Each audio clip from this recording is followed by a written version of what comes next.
بسم الله الرحمن الرحيم. الحمد لله رب العالمين والصلاة والسلام على سيد الأنبياء والمرسلين نبينا محمد وعلى آله وصحبه أجمعين أما بعد. اسلام کی عمارت کو ڈھا دینے والا چھٹا عمل. مصنف رحمہ اللہ لکھتے ہیں من استهزأ بشيء من دين الرسول صلی اللہ علیہ وسلم او ثوابه او عقابه کفر، کہ جو شخص رسول اکرم جناب محمد رسول اللہ علیہ وسلم کے دین میں سے کسی بات کا مذاق اڑائے، چاہے وہ ثواب کے متعلق ہو یا عذاب کے متعلق ہو، وہ شخص کافر ہے. دین اسلام کا مذاق اڑانے والا کیوں کافر ہے؟ ہم آیت دیکھتے ہیں، سورہ توبہ کی آیت نمبر 65 ہے. اللہ رب العالمین فرما رہا ہے قل اب اللہ و آیاتہ و رسولہ کنتم تستہزئون، اے نبی کہہ دیجئے کہ کیا اللہ اور اس کی آیات اور اس کے رسول ہی تمہارے لیے ہنسی اور مذاق کا ذریعہ رہ گئے ہیں؟ لا تعتذروا قد کفرتم بعد ایمانکم، تم بہانے نہ بناؤ، تم نے ایمان لانے کے بعد کفر کا ارتکاب کیا ہے. یہاں پہ اللہ رب العالمین ڈانٹ رہا ہے جو لوگ ٹھٹھا دین اسلام کا ٹھٹھا کرتے ہیں، مذاق اڑاتے ہیں اور کسی بھی باتوں کو لے کر کے اول فول بکتے ہیں. ایسے لوگوں کو اللہ رب العالمین نے ڈانٹا ہے اور کہہ دیا ہے کہ تم بہانے نہ بناؤ. بعض لوگ کہتے ہیں ہم تو مذاق کر رہے تھے. بعض لوگ ہیں ہمارے ہاں قرآن کی آیتوں کو لے کر کے وہ الٹے سیدھے طرح طرح کی باتیں کرتے ہیں، اور ان سے جب کہا جاتا ہے کہ ایسا کیوں کر رہے ہو تو کہتے ہیں کہ بس ہنسی مذاق کر رہے ہیں، تھوڑا سا دل جوئی کر رہے ہیں، ایک دوسرے کو ہنسا رہے ہیں. تو اللہ رب العالمین یہاں کہہ رہا ہے کیا اللہ رب العالمین کی آیتیں اور رسول اکرم صلی اللہ علیہ وسلم کے احادیث ہی مذاق اڑانے کے لیے رہ گئی ہیں؟ اب تم بہانہ نہ بناؤ، آپ کا کام خلاص ہو گیا ہے، تم نے ایمان لانے کے بعد کفر کا ارتکاب کر لیا ہے، تم کافر ہو گئے ہو. تو دین اسلام میں کسی بھی معاملہ کا، کسی بھی کام کا استہزاء کرنا، اس کا مذاق اڑانا، یہ اجماع امت کے مطابق کفر ہے.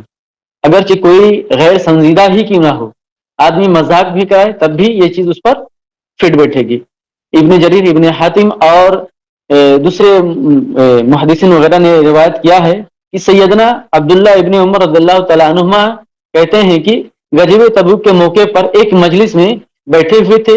ایک شخص نے کہا میں نے اپنے قرہ جیسا کوئی نہیں دیکھا. یہ لوگ بڑے پیٹو ہوتے ہیں، زبان کے جھوٹے اور جنگ کے موقع پر بزدلی دکھاتے ہیں. یہ بات سن کر کے دوسرے شخص نے کہا کہ تم منافق ہو، ہم تمہاری یہ بات، تمہاری شکایت رسول اکرم جناب محمد رسول اللہ تک پہنچا دیں گے. یہ بات رسول اکرم صلی اللہ علیہ وسلم تک پہنچ گئی اور قرآن مجید کی آیت نازل ہوئی. سیدنا عبداللہ بن عمر رضی اللہ تعالیٰ عنہ فرما رہے تھے اللہ اور اس کے رسول اور اس کی آیات ہی مذاق کے لیے رہ گئی ہیں، ہم مذاق اڑا رہے تھے. کا مطلب ہے کہ ہم حقیقت میں بات نہیں کر رہے تھے، بلکہ ہم ازراہ مزاح یہ باتیں کر رہے تھے، صرف سفر کی تھکاوٹ دور کرنے کے لیے خوش گپی کر رہے تھے. اس کے باوجود اللہ نے ایسے لوگوں کو کافر قرار دیا. تو اگر کوئی آدمی قرآن کی آیتوں کو لے کر کے یا رسول اکرم صلی اللہ علیہ وسلم کسی بات کو لے کر کے اگر وہ ٹھٹھا کر رہا ہے، ہنسی مذاق کر رہا ہے، تو ایسا شخص کافر ہے، خواہ وہ جان بوجھ کر کرے یا مزاحن کرے یا مذاق کے طور پر کرے. قد کفرتم بعد ایمانکم، کہ تم نے ایمان لانے کے بعد کفر کا ارتکاب کر لیا ہے.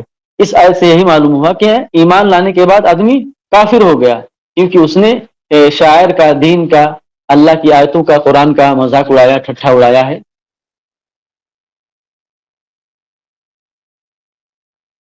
اس طرح جو شخص بھی نبی اکرم صلی اللہ علیہ وسلم کے لائی ہوئی شریعت میں کسی بھی طرح کا مذاق اڑائے، خواہ جو نماز ہیں، روزے ہیں، صدقہ و زکوٰۃ ہے، یا اسی طرح سے حد ہے، ان تمام چیزوں میں سے کسی بھی چیز کا اگر مذاق اڑاتا ہے تو بھی وہ کافر ٹھہرے گا. اللہ رب العالمین سورہ مطففین میں ارشاد فرماتا ہے ان الذین اجرموا كانوا من الذین آمنوا يضحكون، کہ گناہ گار لوگ ایمان والوں کا ہنسی مذاق اڑایا کرتے تھے. وَإِذَا مَرُّوا بِهِمْ يَتَغَامَزُونَ، اور ان کے پاس سے گزرتے ہوئے آپس میں آنکھوں سے اشارے کیا کرتے تھے. وَإِذَا انقلبوا إِلَىٰ أَهْلِهِمْ انقلبوا فَكِهِينَ، کہ اور جب اپنے گھروں کی طرف لوٹتے تو دل لگیاں مستیاں کیا کرتے تھے. وَإِذَا رَأَوْهُمْ قَالُوا إِنَّ هَٰؤُلَاءِ لَضَالُّونَ، اور جب انہیں دیکھتی تو کہتے یقیناً یہ لوگ تو گمراہ ہیں. وما ارسلوا علیہم حافظین، جبکہ یہ ان پر نگراں بنا کر کے تو نہیں بھیجے گئے تھے. فالیوم الذی آمنوا من الکفار یضحکون، بس آج ایماندار کافروں پر ہنسیں گے، تختوں پر بیٹھے رہے ہوں گے. علی الارائک ینظرون، تختوں پر بیٹھے رہے ہوں گے اور دیکھ رہے ہوں گے. هل ثوب الکفار ما كانوا يفعلون، اور یہ جو کفار جو کچھ وہ عمل کر رہے تھے ان کو ان کا پورا پورا بدلہ دیا جائے گا. یہ اللہ رب العالمین نقشہ کھینچ رہا ہے کہ قیامت کے دن یہ لوگ جو اسلام کا دین کا شعائر کا ٹھٹھا کر رہے ہیں، مذاق اڑا رہے ہیں، کل اہل ایمان ان کو دیکھ کر کے خوش ہوں گے کہ کس طرح سے یہ لوگ اپنے انجام کو پہنچ گئے. اللہ کی آیتوں کو جھٹلانے، ان کا مذاق اڑانے اور اس کی تصدیق کرنے کی وجہ سے کس طرح سے یہ لوگ اپنے انجام کو پہنچ گئے ہیں. تو یہ مکمل ہوئی اسلام کی عمارت کو ڈھا دینے والا چھٹا عمل. اس طرح سے ہم شروع کرتے ہیں اسلام کی عمارت کو ڈھا دینے والا ساتواں عمل. مصنف رحمہ اللہ لکھتے ہیں السحر جادو ومنہ الصرف والعطف فمن فعلہ او رضی بہ کفر. جادو چاہے وہ نفرت پیدا کرنے کے لیے کیا جائے یا محبت پیدا کرنے کے لیے کیا جائے، ایسا اگر کوئی کرتا ہے یا ایسا کرنے والے سے کوئی راضی ہوتا ہے تو وہ شخص بھی کافر ہے. اللہ رب العالمین فرما رہا ہے وما يعلمان من احد حتى يقولا انما نحن فتنة فلا تكفر، کہ ہاروت اور ماروت یہ دو فرشتے تھے، اللہ رب العالمین نے بنی اسرائیل میں ان کو آزمائش کے طور پر سلیمان علیہ السلام کی قوم پہ آزمائش کے طور پر بھیجا تھا تاکہ لوگوں کو آزمایا جائے. اور سلیمان علیہ السلام بارہا ان کے درمیان تبلیغ کرتے تھے کہ جادو نہ کرو، جادو سے بچو. اور سلیمان علیہ السلام کا جو زمانہ تھا خاص طور سے اس میں جادوگری کا فتنہ بہت عام تھا، بہت زیادہ جادوگری کا فتنہ عام تھا. تو اللہ رب العالمین نے لوگوں کو آزمانے کے لیے دو فرشتے ہاروت اور ماروت کو بھیجا آزمائش کے طور پر. وہ لوگوں کو جادو سکھلاتے تھے اور وہ کہتے تھے کہ ہم جادو سکھلاتے نہیں ہیں، ہم تو صرف آزمائش کے لیے آئے ہیں. تو اللہ نے تذکرہ کیا ہاروت ماروت کسی کو جادو نہیں سکھاتے تھے، حتیٰ کہ اس سے کہہ دیتے تھے کہ ہم تو آزمائش کے لیے ہیں، تم کفر نہ کرو. وہ کسی کو سکھانے سے پہلے یہ ساری باتیں یہ کنڈیشن بتا دیتے تھے کہ یہ کام جو ہم سکھا رہے ہیں یہ بہت غلط ہے، ہم آزمائش کے لیے ہیں تو ہم سے بچ کر کے رہو. لیکن جو لوگ ضد کرتے تھے ان کو سکھاتے تھے تو وہ لوگ کافر ہو جاتے تھے. اگر جادو سیکھنا اور جادو سکھانا یہ ساری چیزیں کفر ہیں. جادو کی شرعی تعریف کیا ہے؟ جادو کی شرعی تعریف کیا ہے؟ ویسے جادو مطلب بہت سارے اقسام کے ہوتے ہیں، اس کی ہم سٹیک تعریف نہیں کر سکتے ہیں، لیکن پھر بھی علماء نے ایک تعریف بیان کی ہے، وہ آپ کے سامنے بیان کیا جا رہا ہے. ہر وہ مالا یا دم جھاڑ پھونک جس سے جادوگر یا جادو کرنے والا شیطان کی مدد حاصل کر کے محصور کو نقصان پہنچائے، یعنی جس پر جادو کیا جا رہا ہے اس کو نقصان پہنچائے. ہر وہ دم یا مالا یا جھاڑ پھونک جس کے ذریعے سے شیطان کی مدد حاصل کر کے جس پر جادو کیا جا رہا ہے محصور پر یا مسحور کو نقصان پہنچایا جائے، یہ جادو کی تعریف کی گئی ہے. لیکن یہ کوئی سٹیک تعریف نہیں، کیونکہ جادو کے بہت سارے اقسام ہیں اور علماء نے مختلف قسم کی تعریفیں کی ہیں. ہم آگے بڑھتے ہیں. اس میں الصرف کا لفظ آیا ہے، تو صرف کیا ہے اور عطف کیا ہے؟ سحر صرف کوئی شخص اپنی خواہشات کی تکمیل کے لیے اس کو پورا کرنے کے لیے جادو کے ذریعے سے محبت کو نفرت میں تبدیل کر دے. محبت کو آدمی اپنی خواہشات کی تکمیل کے لیے محبت کو نفرت میں بدل دے، یہ سحر صرف ہے. آپ دیکھیں کہ آئے دن لوگ ایسا کام کر رہے ہیں کہ اگر کسی کی جم رہی ہے تو دوست آپس میں ایک دوسرے سے محبت کر رہے ہیں یا کسی کے تعلقات اچھے ہیں تو بہت سارے لوگ ایسے ہوتے ہیں حاسدین جن کو یہ باتیں ہضم نہیں ہوتی ہیں، بلکہ وہ انہیں نقصان پہنچانے کے لیے طرح طرح کے ہتھ کنڈے اپناتے ہیں، یہاں تک کہ وہ جادوگروں کے پاس پہنچ جاتے ہیں اور ان سے تعویذ گھنڈے اور طرح طرح کی چیزیں یا انسان کے بال لے کر کے اس پر جادو کرواتے ہیں اور اس کی محبت کو نفرت میں تبدیل کر دیتے ہیں. آپ دیکھیں اسی طرح سے کوئی میاں بیوی آپس میں محبت کر رہے ہوتے ہیں تو ساس ہوتی ہے یا رشتہ دار ہوتے ہیں یا نند ہوتی ہے، وہ بھائی اور بھابھی کی محبت کو پسند نہیں کرتی ہے تو وہ سیدھے جادوگر کے پاس پہنچ جاتے ہیں، شیطان کے پاس پہنچ جاتے ہیں اور اس کے ذریعے سے وہ ان کے درمیان نفرت پیدا کرتے ہیں. سحر عطف کیا ہے؟ یہ بھی پہلے والے قسم کی طرف ہے. اس میں کیا ہوتا ہے؟ نفرت کو محبت میں تبدیل کرنا ہوتا ہے. اس میں آدمی کسی کو ناپسند کر رہا ہے آپ دیکھیں آئے دن اکثر اسٹیشنوں پر گاڑیوں میں بسوں کے اندر یہ اشتہار لگائے جاتے ہیں کہ تانترک فلاں تانترک ایسا ہے وہ ایسا ہے، وہ اس طرح سے کرتا ہے کہ نفرت کو یا دشمنی کو دوستی میں یا نفرت کو محبت میں تبدیل کرتا ہے، یا کسی کا رشتہ ناکام ہو گیا ہے تو آئے اس کے محبت نفرت کو ہم محبت میں تبدیل کر دیں گے۔ یہ سب کے سب شیطانی ہتھ کنڈے ہیں، اور اگر کوئی آدمی ایسا عمل کرتا ہے تو وہ کفر کا ارتکاب کر رہا ہے۔ جادو، کیا بہت سارے سوال آتے ہیں کہ کیا جادو کی حقیقت ہے؟ جادو صحیح ہے یا پھر افواہ ہے یا وساوس ہے لوگوں کے یا خیالات ہیں؟ تو اس کے بارے میں بھی ہم جان لیتے ہیں۔ اللہ رب العالمین سورہ فلق میں فرما رہا ہے وَمِن شَرِّ النَّفَّاثَاتِ فِي الْعُقَدِ، اور گرہ لگا کر ان میں پھونکنے والیوں کے شر سے اے اللہ میں تیری پناہ چاہتا ہوں۔ اسی طریقے سے اللہ رب العالمین سورہ بقرہ میں ارشاد فرماتا ہے وَيَتَعَلَّمُونَ مِنْهُمَا مَا يُفَرِّقُونَ بِهِ بَيْنَ الْمَرْءِ وَزَوْجِهِ، پھر وہ لوگ ان دونوں ہاروت اور ماروت سے جادو کا علم سیکھتے جس سے میاں بیوی کے اندر جدائی ڈال دیتے تھے۔ جو جادوگر بنی اسرائیل میں سلیمان علیہ السلام کے زمانے میں سیکھتے تھے، ان کے جو دور میں تھے، وہ جادو سیکھ کر کے لوگوں کے اندر نفرتیں پیدا کرتے تھے، اس کا تذکرہ اللہ نے کیا ہے۔ تو کیا پتہ چل رہا ہے کہ جادو برحق ہے، اللہ نے قرآن میں اس کا تذکرہ کیا ہے کہ جادو ہے، برحق ہے۔ اور آپ دیکھیں رسول اکرم صلی اللہ علیہ وسلم پر بھی جادو کیا گیا تھا، تو جبریل علیہ الصلوۃ والسلام آئے، تشریف لائے، اور آپ صلی اللہ علیہ وسلم پر جو سحر تھا دم کر کے اس کو ختم کیا۔ تو جادو برحق ہے، اس میں کسی بھی قسم کی مطلب یہ دو رائے نہیں ہے، کسی بھی قسم کا یہ اختلاف نہیں ہے، جادو برحق ہے۔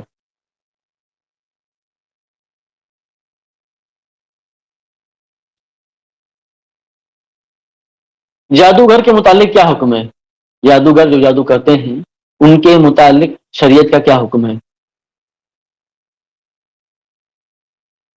علماء کرام میں جادو کے متعلق اختلاف ہے کہ جادوگر کافر ہے یا نہیں۔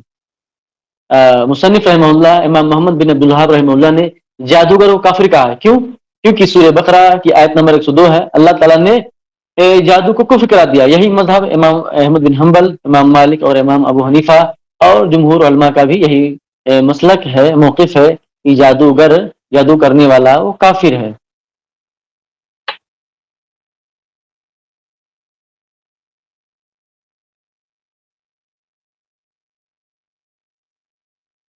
اسی طرح سے آپ سورہ بقرہ کے دیکھیں وَلَقَدْ عَلِمْتُمْ، ہاں وَلَقَدْ عَلِمُوا لَمَنِ اشْتَرَاهُ مَا لَهُ فِي الْآخِرَةِ مِنْ خَلَاقٍ، اس کے لیے آخرت میں کچھ بھی حصہ نہیں، اور جس کے بدلے انہوں نے اپنی جانوں کو بیچا، البتہ وہ بہت بری شے ہے۔ وہ جادو جو سیکھتے تھے ایسے لوگوں کا آخرت میں کچھ بھی حصہ نہیں ہے، کوئی بھی ان کا حصہ نہیں ہے خیر میں، بلکہ انہوں نے تو اپنا حصہ مکمل کر لیا جادو سیکھ کر کے، انہوں نے جادو کر کے۔ ولا یفلح الساحر حیث اتى، اور یہ کہا کہ جادوگر کہیں سے بھی آئے وہ کبھی کامیاب نہیں ہوگا۔ جو لوگ جادو سیکھتے ہیں وہ کبھی بھی کامیاب نہیں ہو سکتے ہیں۔ تیسرا مسئلہ جادوگر اور جادوگرنی یا جو لوگ جادو کرتے ہیں ان کا کیا حکم ہے؟ تو علماء کرام نے جادوگر کے قتل کے حکم کے تعلق سے اختلاف کیا ہے، مشہور دو اقوال ہیں، میں آپ کے سامنے پیش کر دوں۔ جادوگر کے قتل، جادوگر کو قتل کیا جائے، یہ امام مالک، امام احمد رحمہ اللہ کا یہی موقف ہے، اور جمہور جو علماء کرام ہیں ان کا بھی یہی موقف ہے کہ جادوگر کو قتل کیا جائے۔ جبکہ اور دوسرا موقف یہ ہے جب تک جادو کفر تک نہ پہنچے اس کو قتل نہ کیا جائے، یہ امام شافعی رحمہ اللہ کا موقف ہے کہ جب تک جادو کفر تک نہ پہنچے اسے قتل نہ کیا جائے۔ لیکن جو جمہور علماء اور امام مالک، امام شافعی، امام ابو حنیفہ اور دیگر علماء ہیں ان کا یہی موقف ہے جو قرآن کی روح سے ہے اور احادیث میں یہی چیز ہے کہ ایسے لوگوں کو قتل کر دیا جائے۔ رسول اکرم صلی اللہ علیہ وسلم کا فرمان ہے، صحیح ترمذی، سنن ترمذی اور مستدرک حاکم اور دارقطنی وغیرہ میں یہ روایت موجود ہے کہ حد الساحر ضربہ بالسیف، کہ جو جادوگر ہے اس کی سزا کیا ہے؟ تلوار سے اس کی گردن اڑا دی جائے۔ جادو کرنے والے کو اس کی آخری سزا کیا ہے؟ موت ہے۔ اور اسی طریقے سے آپ دیکھیں سیدہ حفصہ رضی اللہ تعالیٰ عنہا پر جس لونڈی نے جادو کیا تھا تو آپ صلی اللہ علیہ وسلم کا حکم اس کے تعلق سے یہ آیا تھا کہ اس کو قتل کر دیا جائے۔ یہ روایت بہقی میں موجود ہے، موطا میں موجود ہے، اور امام بہقی میں روایت موجود ہے۔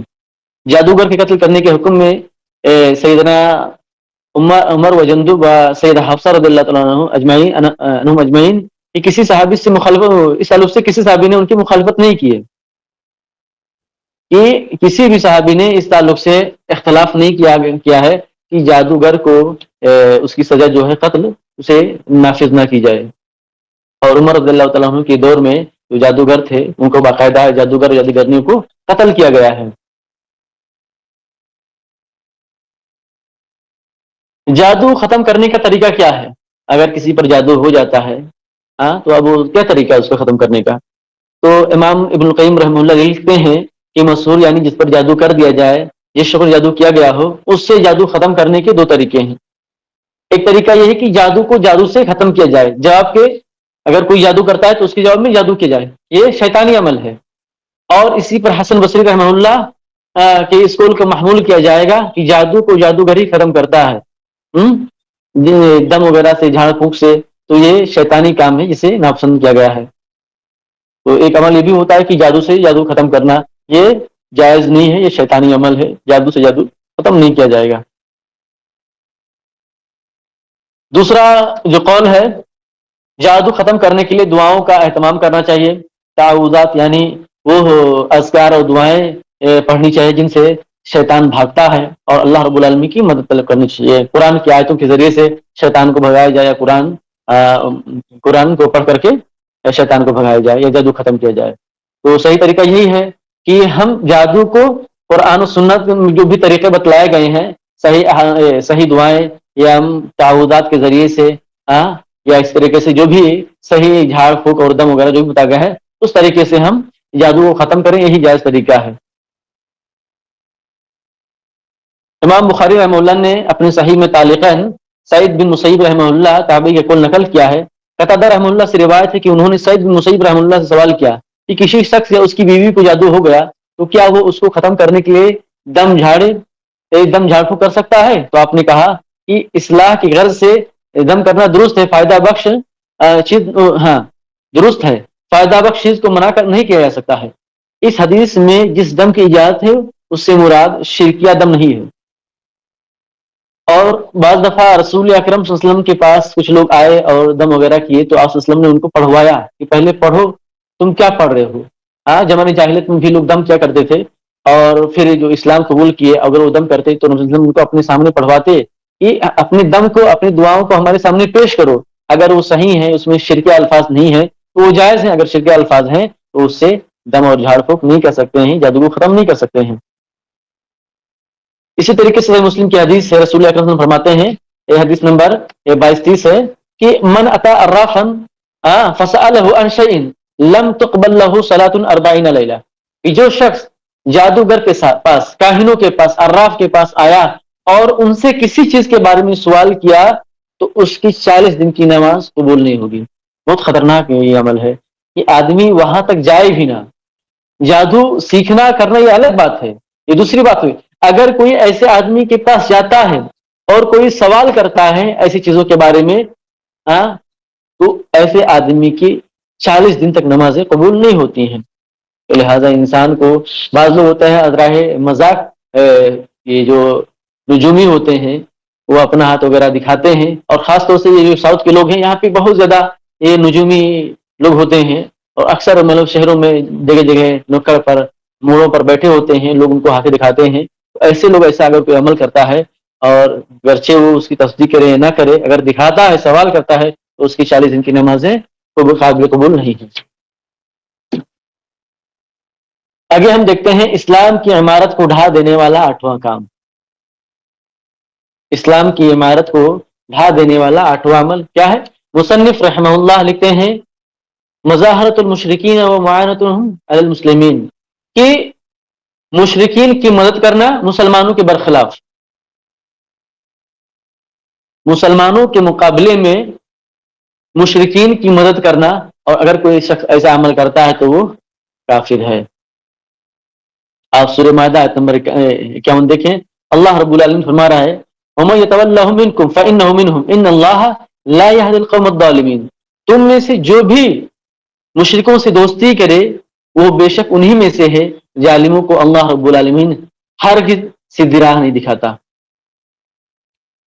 تو یہاں پہ یہ بتلایا جا رہا ہے کہ جو شخص مسلمانوں کے مقابلے میں کفار کی مدد کر رہا ہے، ان کا تعاون کر رہا ہے کسی بھی طریقے سے، تو وہ شخص مسلمان ہے ہی نہیں۔ آپ دیکھیں ہمارے یہاں بعض اقوام جو ایسے ہیں جو اپنے آپ کو تو ظاہر مسلمان کہتے ہیں، خاص طور سے بورا کو لے لیجئے، شیعہ کو لے لیجئے اور دوسرے لوگ ہیں، یہ مسلمانوں کو تکلیف پہنچانے کے لیے دوسروں کی تعاون کرتے ہیں۔ آپ دیکھیں بہروں کو کس طرح سے مسلمانوں کو تکلیف پہنچانے کے لیے یہ لوگ دوسروں جو مسلمان کے دشمن ہیں، جو مسلمانوں کو تکلیف پہنچاتے ہیں، ان سے دوستی کرتے ہیں، ان کی موالات کرتے ہیں، ہر طرح سے ان کا تعاون کرتے ہیں یہ لوگ۔ یا اسی طریقے سے آپ دیکھیں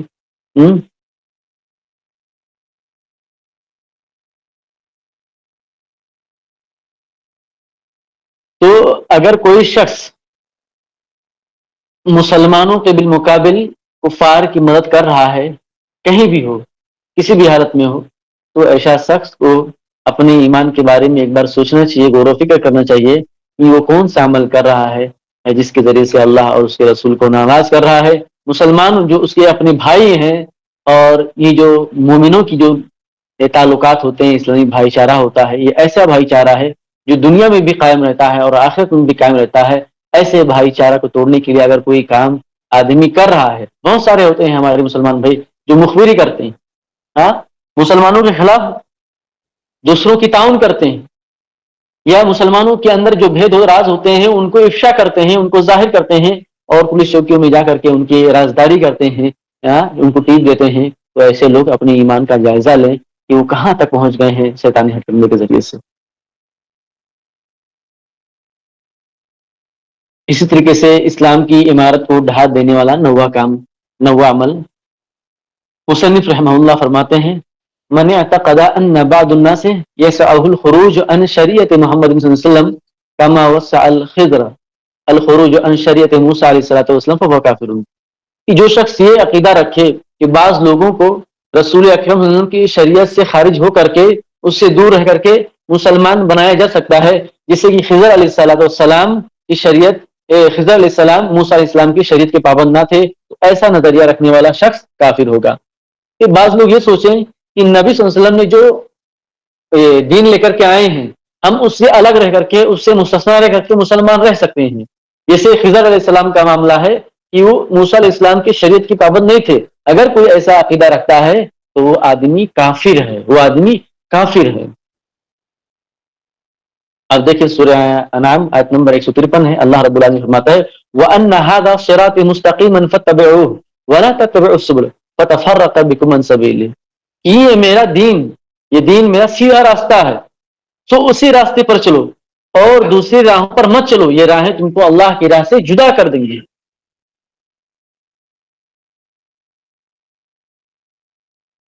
اس کے علاوہ اس حکم کی دلیل میں اور بہت ساری احادیث ہیں۔ عبداللہ بن مسعود رضی اللہ تعالیٰ عنہ بیان کرتے ہیں کہ رسول اکرم صلی اللہ علیہ وسلم نے ایک خط کھینچا، ایک لائن کھینچا، اس کے بعد فرمایا یہ اللہ کا راستہ ہے، پھر اس کے بغل میں ایک دوسرا راستہ کھینچا اور اس کے دائیں بائیں لکیریں کھینچی اور فرمایا یہ شیطان کا راستہ ہے، ہاں شیطان اس کی طرف دعوت دیتا ہے۔ هذه السبل متفرق عن على كل سبل منها الشیطان يدعو الیہ۔ یہ دائیں بائیں جو لکیریں ہیں یہ شیطان کے راستے ہیں، شیطان اس کی طرف لوگوں کو دعوت دیتا ہے، اگر وہ کوئی آدمی وہ اس پر لبیک کہتا ہے تو وہ راہ راست سے بھٹک جاتا ہے۔ اس لیے اللہ رب العالمین نے سورۃ الفاتحہ میں دعائیں سکھلائیں کہ ہم کثرت سے دعائیں کریں: اہدنا الصراط المستقیم صراط الذین انعمت علیہم، کہ اللہ رب العالمین نے ہم کو سیدھی راستے پر چلا، ان لوگوں کے راستے پر جن پر تیرا انعام ہوا، خاص طور سے صحابہ کرام کا راستہ اور ان کے بعد ائمہ تبع تابعین کا راستہ، یہ ساری چیزیں جو ہیں یہ صراط مستقیم پر تھے۔ اللہ رب العالمین ہم سب کو بھی اسی راستے پر چلائے۔ اللہ کے رسول صلی اللہ علیہ وسلم فرماتے ہیں: من اطاعنی دخل جنہ ومن عصانی فقد ابا، کہ جو شخص یا جس نے میری اطاعت کی وہ جنت میں داخل ہو گیا، اور جس نے میری نافرمانی کی، میری شریعت کا انکار کیا، اس نے میری نافرمانی کی، اور وہ میری جس نے نافرمانی کی وہ جنت سے دور ہو گیا۔